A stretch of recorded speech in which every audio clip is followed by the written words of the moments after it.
बिस्मिल्लाहिर्रहमानिर्रहीम। लाखों करोड़ों दुरूदो सलाम मोहम्मद मुस्तफ़ा सल्लल्लाहु अलैहि वसल्लम और आले मोहम्मद पर। मैं हूँ उमर दराज गोंदल।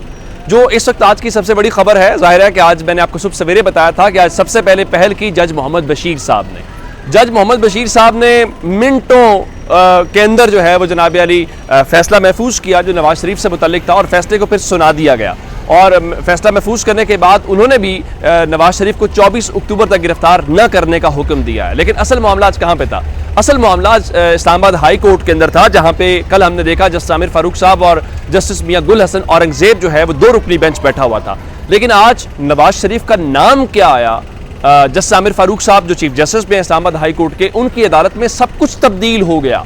सब कुछ तब्दील कैसे हुआ? मिसाल के तौर के ऊपर कल आपने देखा कि नैब के प्रोसिक्यूटर बिन बुलाए वहां पे पहुंच गए, और बिन बुलाए पहुंचने वालों को फिर नोटिस जो है वो देना पड़ा, और आज वो आए।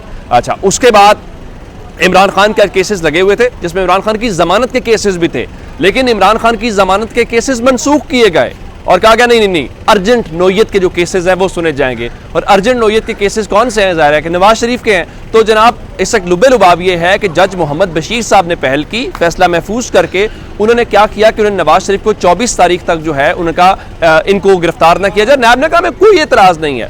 उसी तरह का मामला जस्टिस मियां गुल हसन औरंगजेब और जस्टिस आमिर फारूक की अदालत के अंदर भी आया।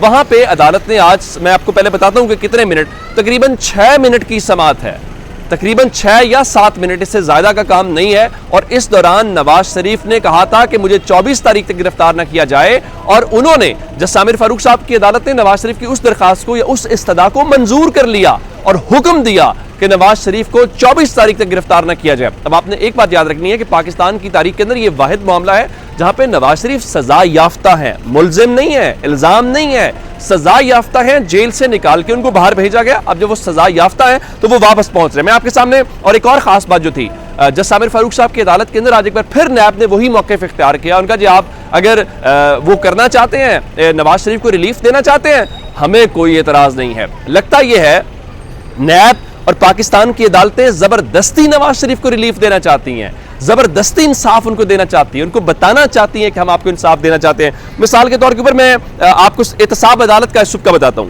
एहतसाब अदालत में 9:35 के ऊपर समाअत शुरू होती है, 9:36 के ऊपर रिकॉर्ड मंगवाया जाता है, अगले 2 मिनट के अंदर 9:38 के ऊपर रिकॉर्ड पहुंच जाता है, 9:42 के ऊपर मेडिकल रिपोर्ट होती है, 9:51 के ऊपर फैसला महफूज किया जाता है, और उसके चंद मिनट के बाद ही जो समाअत है वो खत्म होती है, और उसके बाद नवाज शरीफ का जो फैसला है वो वहां पे सुना दिया जाता है। उसके बाद इस्लामाबाद हाई कोर्ट का पैटर्न जरा देख लीजिए। इस्लामाबाद हाई कोर्ट के अंदर क्या हुआ? इस्लामाबाद हाई कोर्ट के अंदर 11:41 के ऊपर समाअत शुरू होती है, और 11:41 के ऊपर जो समाअत शुरू होती है उस दौरान आर्गूमेंट भी हो गए, और 11:46 के ऊपर चल के जो जस्टिस आमिर फारूक हैं और जस्टिस मियां गुल हसन औरंगजेब हैं, उनकी अदालत ने, नवाज शरीफ ने जो कहा कि 24 तारीख तक उनको गिरफ्तार न किया जाए, तो अदालत ने हुक्म दिया कि नवाज शरीफ को गिरफ्तार नहीं करना। अब जरा एक और बड़ी इंपॉर्टेंट बात है, मियां नवाज शरीफ का नाम क्या आया कि आज जस्टिस आमिर फारूक साहब की अदालत के अंदर सब कुछ बदल गया। मिसाल के तौर के ऊपर केस फौरन समाअत के लिए मुकर्रर हुआ, इमरान खान का केस जो है उसको मनसूख कर दिया गया,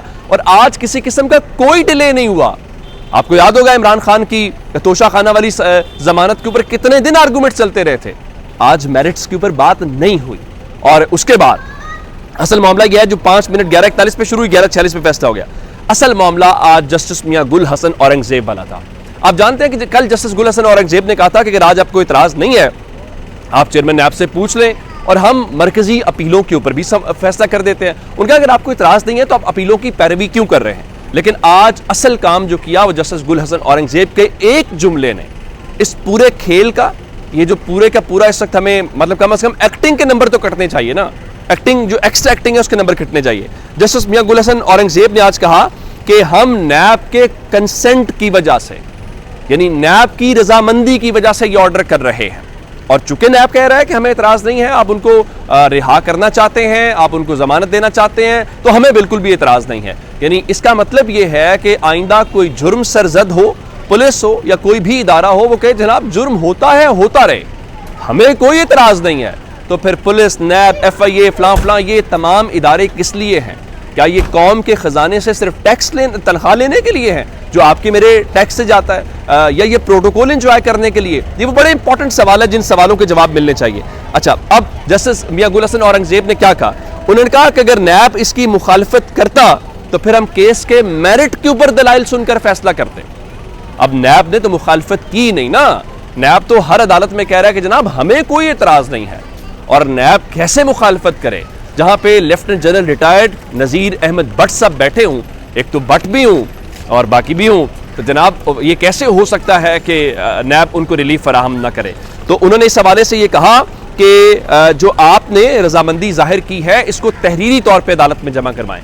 और एक और बात, जो जस्टिस मियां गुल हसन औरंगजेब ने जब ये बात की कि हम मेरिट के ऊपर मतलब केस के मेरिट सुन के फैसला नहीं कर रहे, आपकी रजामंदी आपके कंसेंट की बुनियाद के ऊपर, जिसका मतलब है कि तमाम जिसमें नैब है उन सब ने मिलकर नवाज शरीफ को रिलीफ फराहम किया है। और जस्टिस मियां गुल हसन औरंगजेब जब ये बात कर रहे थे तो कोर्ट रिपोर्टर्स के मुताबिक वो सहाफियों की जानिब देख रहे थे। अब इसको बेबसी तस्वुर किया जाए या इसको रिकॉर्ड की दुरुस्तगी कहा जाए कि हमारी तरफ से प्रॉब्लम नहीं था, हमारी तरफ से मसला नहीं था, बल्कि ये उनकी तरफ से रजामंदी आई है, तो अब हमारे पास कोई और ऑप्शन या कोई और चारा जो है वो नहीं रह गया। अब इस हवाले से आज एहतसाब अदालत ने 17 या 18 मिनट के अंदर कर दिया और आपकी इस्लामाबाद हाई कोर्ट ने तकरीबन जो 5 मिनट है उसके अंदर फैसला कर दिया। तो पाकिस्तान के अंदर तेज तरीन अदालती इंसाफ का रिकॉर्ड जो है वो हमने इस्लामाबाद के अंदर बनता हुआ देखा, जिससे एक बात पता चलती है कि पाकिस्तान में मसला एहतसाब का नहीं होता। पाकिस्तान में जो केसेस बनाए जाते हैं, ये वो जो लोग सवाल उठाते हैं, जो लोग बिगड़ जाते हैं, उन लोगों को बुनियादी तौर पे सबक सिखाना होता है। आज नवाज शरीफ के हालात, और वो क्या कहते हैं, पेज 1 है, सेम पेज है, सफ़ा 1 है, तो जनाब क्या जजेस भी हाजिर हैं, जजेस के अलावा उनके फैसले भी उनके हक में आ रहे हैं। और कल को अगर यही हालात बिगड़ जाएंगे तो सूरत हाल मुख्तलिफ होगी। और आज इसी चीज़ का सामना इमरान खान कर रहे हैं, यानी इमरान खान के केस भी नहीं लगते, केस लग जाएं लटक जाते हैं। और अंदाज़ा इस बात से कीजिए कि आज जो जस्टिस आमिर फारूक साहब की अदालत में आमतौर पर होता है वो क्या होता है, वो ये होता है कि जब वो फैसला कोई भी करते हैं तो वो फैसला महफूज कर लेते हैं और महफूज करने के बाद वो फैसला सुनाते हैं। आज जस्टिस आमिर फारूक साहब ने फैसला महफूज नहीं किया, खुली अदालत के अंदर केस सुनने के बाद फौरी तौर पे उन्होंने इस फैसले को सुनाया और नवाज शरीफ को उन्होंने कहा कि आपके हवाले से खुशखबरी है, आप बिस्मिल्लाह करें। अब ये अलग बात है कि अता तारड़ बहरा के कह रहे थे हमें कोई आउट ऑफ वे रिलीफ नहीं मिला। चले इस बात को छोड़ देते हैं। अब खबरें ये हैं कि क्या नवाज शरीफ लाहौर आएंगे या सीधे इस्लामाबाद आएंगे। खबरें ये चलाई जा रही हैं कि नवाज शरीफ सीधा लाहौर आएंगे, लेकिन मेरी जो बात मुख्तलिफ ज़राए से हुई है उसमें यह पता चला है कि नहीं, नवाज शरीफ अपने प्लान के ऐन मुताबिक पहले इस्लामाबाद में ही उतरेंगे, उनका तैयारा लैंड करेगा, वहाँ पे जो चीज़ें हैं, जो भी कानूनी चीज़ें हैं वो मुकम्मल होंगी और उन कानूनी चीज़ों के मुकम्मल होने के बाद वो लाहौर एयरपोर्ट के ऊपर लैंड करेंगे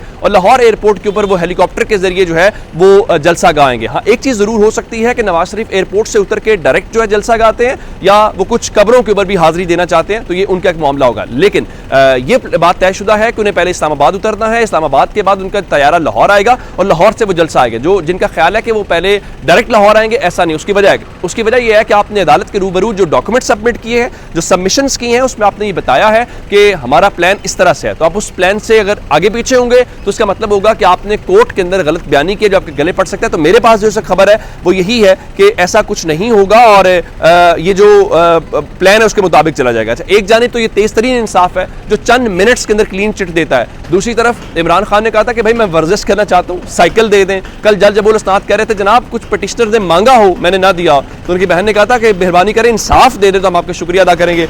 अब वो जो साइकिल है वो वर्जिश के लिए अडियाला जेल पहुंचा दी गई है, लेकिन जो अडियाला जेल के सुपरिटेंडेंट हैं उन्होंने इस हवाले से कहा है कि जब तक उन्हें अदालत का तहरीरी फैसला, यानी जस्टिस अबुल अस्नाद का तहरीरी फैसला मौसूल नहीं होता तो वो इस हवाले से इसकी इजाज़त नहीं देंगे। अपना बहुत सा ख्याल रखिएगा। खुदा हाफिज़।